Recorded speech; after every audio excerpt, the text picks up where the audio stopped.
아무렇지 않게 물어보는데 그 목소리조차도 역겨운 겁니다. 저는 어이없는 기분으로 남편의 핸드폰을 들어 올렸고 남편도 몹시 당황한 얼굴이더라고요. 그거 내 폰이야? 맞아. 남편은 화난 얼굴로 다가오더니 제 손에 들려있는 폰을 확 뺏는 겁니다. 제가 자기 폰을 다 봤다는 걸 알 텐데 저한테 미안해하거나 죽을 죄를 지었다고 싹싹 비는 것도 아니고 오히려 지가 더 화난 표정으로요. 예상치 못한 반응에 저도 기가 막혔죠. 그동안 핸드폰하고 노트북 내가 볼까봐 벌벌 떨더니 그 이유였어? 당신 진짜 가지가지 했더라. 남의 폰을 왜 뒤져봐? 뒤져볼만 했으니까. 여자가 한둘이 아니었잖아. 제 말에 남편은 한숨을 막 쉬더라고요. 이럴 거면 그냥 여자들이나 만나고 살지 나랑 결혼 왜 했어? 그런데 제 물음에 남편의 대답이 기가 막혔습니다. 명색이 치과 의사인데 그래도 결혼하고 와이프는 있어야 될 거 아니야. 뭐라고? 남편은 반성은커녕 아주 뻔뻔하게 나오더라고요. 걸렸으니 에라 모르겠다며 본성이 다 나오는 것 같기도 했습니다. 그딴 이유로 결혼을 했다고? 지금 그걸 말이라고 해?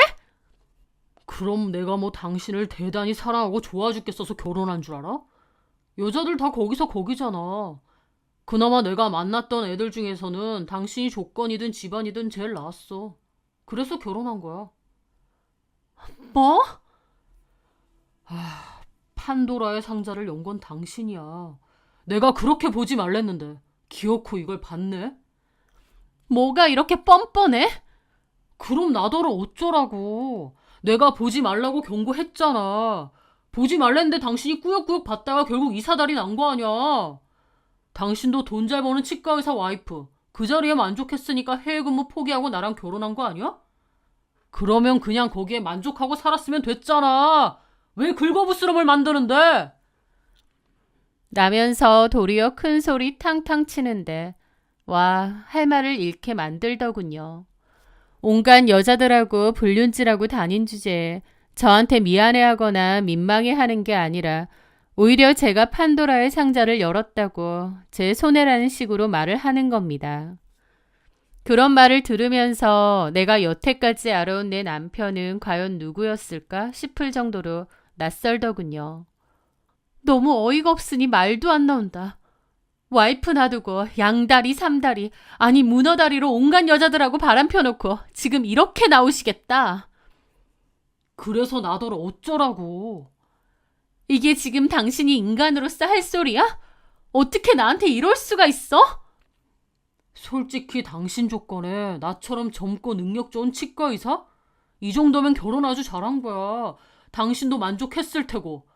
그럼 당신도 어느 정도 모르는 척 덮고 사는 것도 있어야지. 비밀 없는 사람 있어? 이게 그냥 단순한 비밀이야? 까놓고 보면 남자들 다 이래. 나만 이런 것도 아니라고. 저는 그 뻔뻔하고 역겨운 태도에 완전히 질려버렸습니다. 아, 이건 대화 몇 마디 한다고 될 일도 아니구나. 이 인간은 그냥 기본 자체가 썩어 있었구나 깨달았죠. 그동안 잘도 연기를 했지만 지금 이 모습이 이 남자의 진짜 모습이었던 겁니다. 게다가 남편이 짓거리는 말을 들어보니 남편은 애초에 저를 동등한 부부 사이로 본 것도 아니었어요. 만나던 여자 중 그나마 제가 나은 것 같아서 선택한 것 뿐이었고 잘 나가는 치과의사 와이프 됐으면 이 정도는 감수하라 이거였습니다. 하지만 저는 조금도 그럴 생각이 없었습니다. 제가 왜 그래야 되나요? 저도 제 능력 충분한 사람이고 이런 말도 안 되는 짓을 한 남편을 눈 감아주고 그냥 살 생각은 눈꼽만치도 없었습니다. 저는 남편과 이혼을 하겠다고 마음을 먹었습니다. 하지만 당장 이혼하고 싶은 마음과 달리 이혼이라는 현실을 마주한다는 게 어쩐지 두렵기도 하더군요. 그래서 일단은 각방을 쓰며 저 혼자 충분히 생각할 시간을 가지기로 했습니다. 남편과는 아예 남남처럼 지내면서요. 물론 몇 번을 생각해도 결론은 이혼이겠지만 그래도 제 선택에 후회가 되지 않게끔 그리고 최대한 현명한 방법으로 끝을 낼 수 있게끔 여러 가지를 생각해야 했죠. 그렇게 남과 다름없이 지내던 와중에 저는 또 하나의 어이없는 소식을 듣게 되었습니다. 남편의 치과에는 제 동생 친구가 일을 하고 있었는데요. 제가 결혼하고 나서 동생 친구를 남편 치과에 취업시켜줬거든요. 그런데 그 동생 친구가 하루는 저에게 연락을 해서는 그 이야기를 전해준 겁니다. 언니, 병원에 홍유진 실장이라고 3개월 전에 새로 들어온 코디네이터 있는데요. 아, 홍 실장? 저도 전에 얼굴을 본 적이 있었습니다. 그런데 왜? 그 여자 좀 이상해요. 원장님하고 엄청 친한 척하고요. 막 원장님이랑 그렇고 그런 사이인 척하는 얘기도 간호사들한테 종종 해요. 일부러 그러는 것 같아요. 뭐라고? 게다가 원장님 곧 이혼할 거고 자기가 이 병원 안주인 될 거라는 소리까지 하는 거예요. 직원들한테 원장님이 사준 명품백이라면서 자랑하고요. 진짜 미친 거 아니에요? 저 그 얘기 떠들고 다니는 거 보고 어이가 없어서 언니한테 전화한 거잖아요. 경악을 했습니다. 이제 하다 병원 직원이랑 그런단 말인가요? 아니 어쩌면 애초에 밖에서 만났던 여자를 병원 직원으로 들어앉혔을지도 모르죠. 저는 원래도 이혼으로 가닥을 잡고 준비를 하고 있었는데 남편 하는 행동이 정말 가관이구나 싶었습니다. 저한테 들켰다고 눈치도 안 보는 것 같았죠. 그런데 며칠 뒤 그 홍 실장에게서 직접 연락까지 왔습니다. 사모님, 저 홍유진 실장이에요. 드릴 말씀이 있어서요. 무슨 일이죠? 업무과에서 일하는 강미애 씨요. 사모님이 꽂아준 친구라면서요. 며칠 전 저에게 홍유진 실장에 대해서 알려준 동생 친구 이름이 강미애입니다. 그런데요? 그럼 강미애 씨한테 미주알 고주알 다 들으셨겠네요. 저랑 원장님 사이에 대해서요. 라는 겁니다. 그걸 듣고 보니 일부러 미애가 나한테 얘기 전하라고 병원에서 소문내고 다닌 거구나 싶더라고요. 와, 뭐 이런 게 다 있나 싶고 어처구니가 없는 겁니다. 그쪽이랑 원장님 사이가 뭔데요?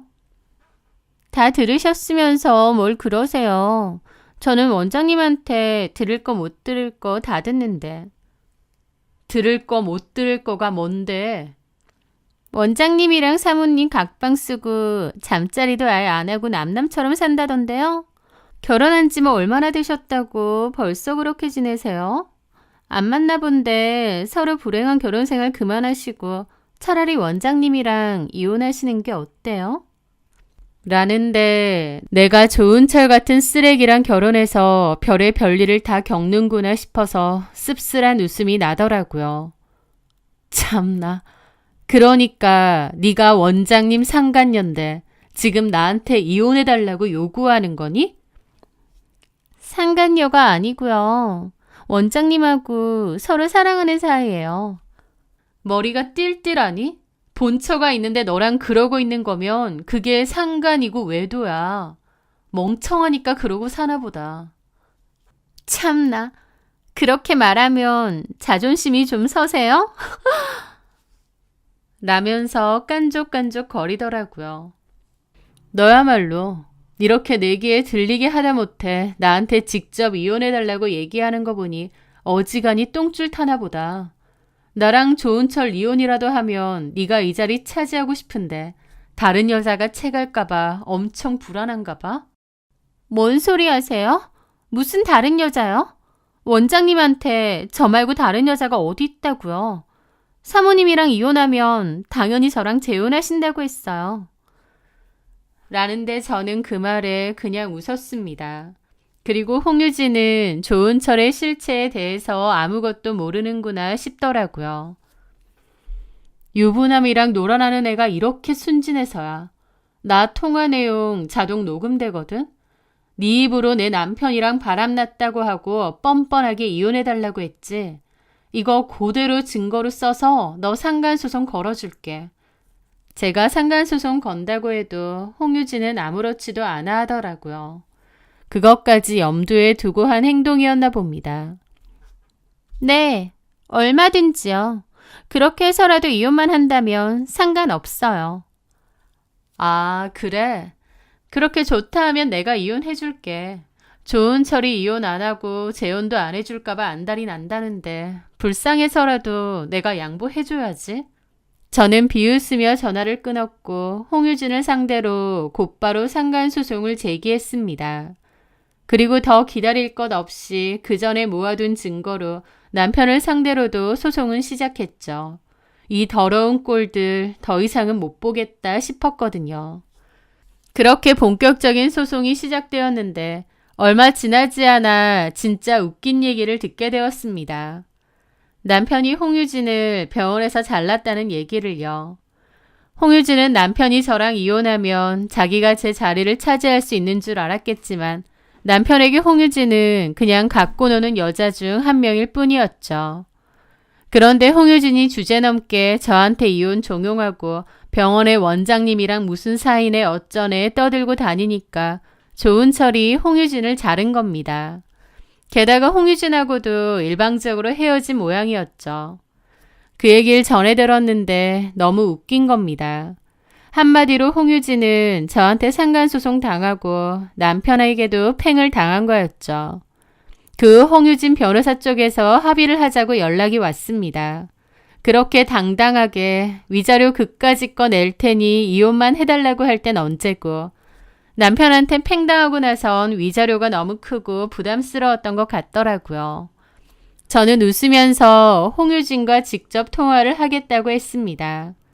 홍유진은 풀이 죽은 목소리로 전화를 받더라고요. 안녕하세요, 사모님. 잘 지냈죠? 변호사 통해서 합의 좀 해달라고, 금액 좀 낮춰달라고 했다던데? 들으셨겠지만 제가 병원에서도 잘리고 돈이 없어서요. 내 남편하고도 헤어지고 제 물음에 홍유진은 아무 대답도 하지 않더라고요. 어쨌든 홍유진 씨, 그건 내 할 바 아니고 나는 합의도 해줄 생각 없고 위자료 금액 낮춰줄 생각도 없어요. 네? 근데 왜 전화하셨어요? 위자료 얘기 때문이 아니고 같은 여자로서 홍유진 씨 걱정돼서. 뭐가요? 합의금 얼마가 문제가 아니에요. 어쩌면 평생 약 먹고 지내야 될 수도 있는데 그건 알고 있어요? 검사는 해봤어요? 제 말에 홍유진도 어리둥절해 하더라고요. 지금 무슨 소리 하시는 거예요? 무슨 검사요? 홍유진 씨, 내가 좋은 철 그 인간하고 왜 헤어지는 줄 알아? 그 인간 바람난 여자 홍유진 씨 한 명 아니야. 엄청 많아. 원나잇 하고 다닌 여자들까지 합치면 셀 수가 없지. 네? 원장님이요? 그래요. 처음에 내가 좋은 철하고 헤어지려고 한 것도 좋은 철한테서 성병 옮은 여자가 나한테 연락 줘서 한 거야. 나는 그 후로 검사했는데 다행히 피임기구 확실하게 써서 그런지 별 문제가 없더라고. 홍유진 씨도 얼른 검사해보는 게 좋을 거야. 치마만 두르면 좋다고 해벌레하는 게 좋은 철 그 인간이고 성병을 아주 종류별로 갖고 있을 테니까. 말도 안 돼. 뭐가 말도 안 돼. 좋은 철이 성병이 있다는 게 말이 안 돼. 아니면 상간녀가 너 말고 또 있다는 게 말이 안 돼? 이번엔 제가 깐족거렸죠. 홍유진은 크나큰 충격을 받은 채 전화를 끊었습니다.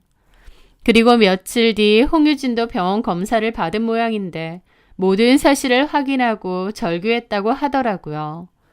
홍유진도 성병 감염이 확인되었는데 그 중에서는 평생 약을 먹으며 관리해야 하는 질환도 있다고 하니까요. 배신당하고 병까지 얻게 된 홍유진은 엄청나게 분노한 모양이었습니다. 병원에서 잘리고 좋은 철한테 버림받고 나한테 상간소송 당하고 거기다가 성병까지 극한으로 몰린 홍유진은 좋은 철을 물었습니다. 저희 지역 유명 카페에 모든 사실을 폭로해버렸거든요. 유명 땡땡치과 조은철의 더럽고 추악한 실체를 고발합니다. 라는 제목으로요. 자신이 조은철과 내연 관계였던 것부터 그가 수많은 여자들을 만나며 성병을 옮기고 다닌 성병 캐리어였다는 사실까지. 카페는 그야말로 폭탄을 맞은 듯 뒤집어졌습니다. 어머 미쳤나봐. 우리 애 거기서 치료받는데 당장 옮겨야겠네요. 거기 원장 그렇게 친절하고 착한 척하더니 완전 두 얼굴이었네요. 성병 캐리어라니 소름 돋는다. 저런 인간은 치과의사 면허도 박탈해야 되는 거 아니에요? 진료도 진료지만 친절하고 섬세하다고 더 유명했던 곳이었다 보니 그 파장이 더 컸습니다. 그 일이 일파만파 퍼지면서 환자들의 예약 취소 전화가 빗발쳤고 남편의 치과는 제대로 타격을 받은 모양이었습니다. 원래는 환자들이 넘쳤는데 그 일 이후로 환자는커녕 병원으로 욕설 전화가 그렇게 온다고 하더라고요. 남편은 홍유진을 명예훼손으로 고소했고 홍유진 역시 성병을 옮긴 일로 남편을 고소했다고 하더라고요. 소송과 개싸움만이 남은 거였죠. 저는 그 모든 소송이 벌어지는 와중에 조용히 이혼 소송과 상간 소송에서 이겨 이혼을 마무리했습니다. 위자료도 충분히 받았고요. 하지만 돈으로도 보상되지 않는 게 있죠. 그 일은 저에게도 큰 충격과 상처로 남았으니까요. 너무 기막힌 일이었고 남편의 치과가 화제가 되면서 저까지 덩달아 다른 사람들의 입에 오르내리기도 했습니다. 그런 게 다 너무 힘들고 스트레스도 심했죠. 하지만 제가 가해자도 아닌데 부끄러워하고 민망할 필요는 없잖아요. 저는 오히려 어깨 당당히 펴고 살기로 했습니다. 그리고 똥 제대로 밟았다 생각하고 제 인생에서 그 인간들을 지워버리기로 마음먹었고요. 그렇게 제 생활에 또 제 일에 집중하며 살아가던 차에 저에게는 좋은 기회가 다시 찾아왔습니다. 다시 외국 지사 발령 기회가 왔는데 이번에는 길게 고민할 것도 없이 그곳으로 가기로 했습니다. 새로운 환경에서 새롭게 다시 시작해보기로 했거든요. 더 늦기 전에 전부터 해보고 싶었던 것에 도전을 한다 생각하고요. 물론 그곳에 간다고 다 좋지만은 않을 겁니다. 오히려 힘들고 어려운 일들이 많겠죠. 하지만 이렇게 기막히고 큰일을 한번 치르고 나니 저도 많이 성숙해진 것 같고 좀 더 의연해진 것 같기도 합니다. 참 말도 많고 탈도 많은 결혼 생활과 이혼이었지만 그런 일을 겪음으로써 저도 한층 성장했다고 믿고 싶습니다. 그리고 그곳에 가서도 제 스스로를 잘 지키며 씩씩하게 살아가려고요. 저의 이야기 끝까지 들어주셔서 정말 감사합니다.